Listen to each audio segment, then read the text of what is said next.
I met Mindy Dunn, I was trying to remember how long we've known each other. Probably like about 3 or 4 years. something like that.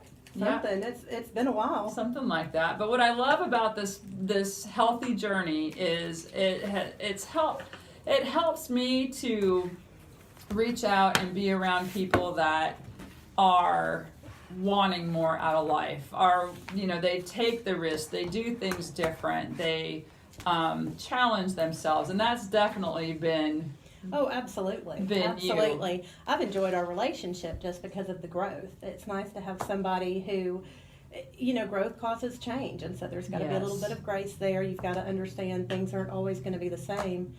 And honestly, that's a good thing. That's a good thing. You want to continuously grow. And I love that because, over the years we've talked about different books that we've been reading and what we've gotten out of it, and we've done a lot of walking together because, we have. We're walking buddies. We often mention how it's really easy to find people that are going to go out and eat ice cream and pizza with you. It's a little more tough to find the ones that will go out and walk. Absolutely. And another thing I appreciate about Sandy, there's a phrase I learned, seems like forever ago. It goes like, whenever you drop the ball, you just pick it up and start dribbling again. And every now and then we'd get out of sync, and that happens in life.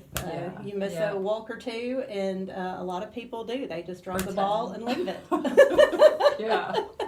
And so, on those days you go walking by yourself, or you say, hey, we're going to do it again next week, and you've been really great about that. I've appreciated it. Well, likewise. That's what I like too. We just always pick it up and, always wanting to move in that healthier direction. So, Mindy's had a lot of shifts in life, quite a few shifts, but this one is definitely out of the box, a little out of the ordinary. It is. This is about astrology, and I've been interested in astrology my entire life. I would say about 1.5 years ago, though, I started studying natal charts, and it was truly eye-opening for me. And I've gotten to the place now, I'm reading charts for people, and, they're having these aha moments, because sometimes we have a place in our life where we constantly struggle, or you're just going the wrong direction, so life is throwing stuff at you. And to be able to look at a natal chart, I kind of think of a natal chart as like the blueprint of our soul. Like, this is our calling, this is our destiny, this is what we're good at, this is what we're going to struggle with. And, in life you don't necessarily avoid the struggles, but if you can understand why it's there, and you can come up with a way to get around it and to grow and improve in that area, that makes life better. That makes life or better. to even just have the, like, almost like an epiphany of, wow, this, like, there really could be something to this, because it's interesting, because I know, just in our talking, you pulled my chart, and we haven't had any deep conversation about it, but I reached back to Mindy, and I was just like, this is a little eerie, like there. Absolutely. And I want to talk more. A lot of it's very, very personal, very private. It very, is. And, you had talked to me about doing someone else here at the station's chart, and thinking about that, I know with my chart, there are some things that kind of make me go, oh my gosh, yikes. That I wouldn't necessarily want to share with the world. But then there are other parts that, studying natal charts is one of the reasons why, I've learned, hey, astrology is a place where I can do well and I can make money, and it's a place that I've always kind of been drawn towards. And I can see that in my chart. And, we were talking about, doing well with health, and that's one of the ways to kind of release some tension, is to grow and do better, and to have and not an institution, but a company with high standards behind you, supporting you. And I know Octavia does that for you. I think that's wonderful. So you're doing what you need to do, which is great. Yeah, it's pretty cool. Just one little thing on my chart that was, to me, it was mind-blowing, because I know that there's a lot on here that I know, like, when we've walked, we've not discussed. And so, I mean, part of me was just kind of like, did I ever say anything to Mindy about that? Because it came up on here. But one of the things that was really interesting to me was the part about this right here. It says it shows that family money was more than likely not shared with Sandy. And if it was very difficult experience, and there was a lot of pain involved in that. Okay, so that was crazy to me, because I honestly don't recall us ever talking about that. No, because I don't talk about that with people. Yeah. But that happened. Yeah. In case y'all are wondering, Sandy's like my therapist for all my bad dates and my ridiculous love relationships, and all that shows up in my chart pretty ferociously as well. So, but it was just like it was just wild. There's a lot of there's just a lot in here, and it's very detailed, way more detailed than I ever expected it to be.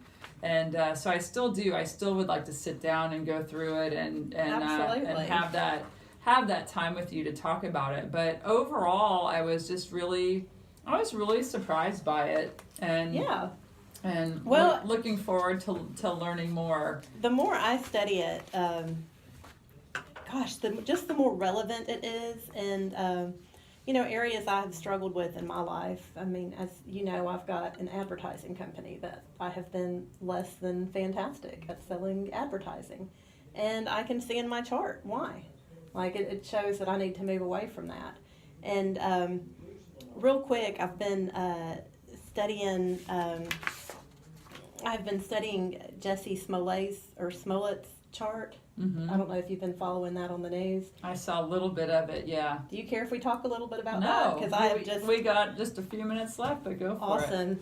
Well, so Jussie Smollett, I've been looking at his chart. He has in his chart what is called a yod, or a finger of God, and this is like a destination point.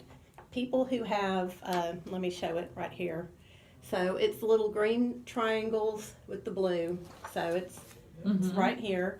And when someone has a yod in their chart, that means they are destined to shift or change society in some way. And just this yod alone kind of had me giggle when I first started looking at it. So it is between his Chiron and Venus are conjunct.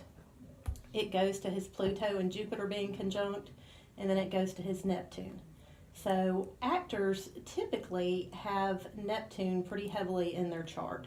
Neptune's the planet of fantasy, make-believe, illusion, and of course if you're going to get paid to pretend to be somebody else in front of the camera, you've got to have some Neptune there. You know, the average person doesn't want to get paid that way.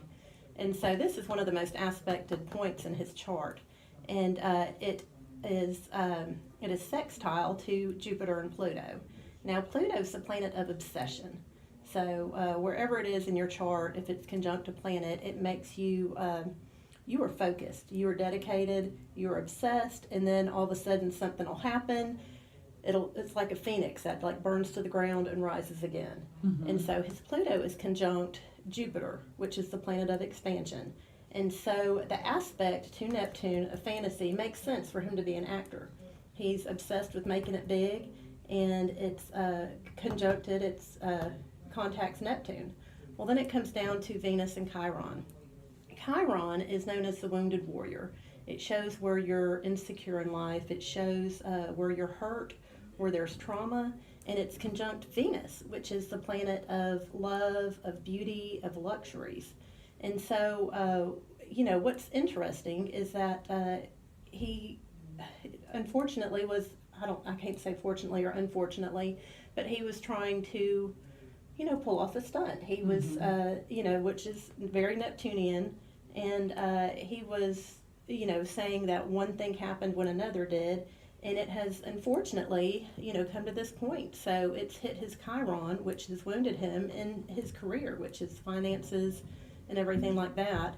And the sun has been traveling across Aquarius this past month. We just got into the sign of Pisces. And so when all this was taking place, the sun was square his Venus and Chiron, putting pressure on it, negativity on it, and kind of bringing it to a point. And all this energy is in the yod. It's in this finger of God. And so I thought that was interesting. He shifted society this week. He's bringing that to us. And there's other places in his chart. He should have talked to you before all I'm that. telling you. He should have reached out and called Mindy Jussie, before call all me. that. It's interesting. It's a different perspective for sure. And I know that you started seeking it a little more heavily just because you were ready to break through some things for yourself. I was.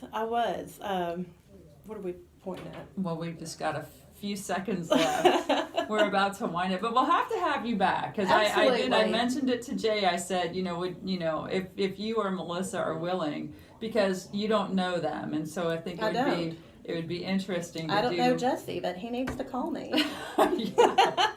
Yeah. So, check me out on Facebook, Astrology.by.love. I'm going to post this video there, and I'd love to read a chart for y'all. I appreciate you having me on, Sandy. No. I appreciate you walking with me all these years. Oh, heck yeah. And that's not going to stop either. But I want to talk about my chart, too, when we get a little time together. But sounds like a plan. Hey, I want to thank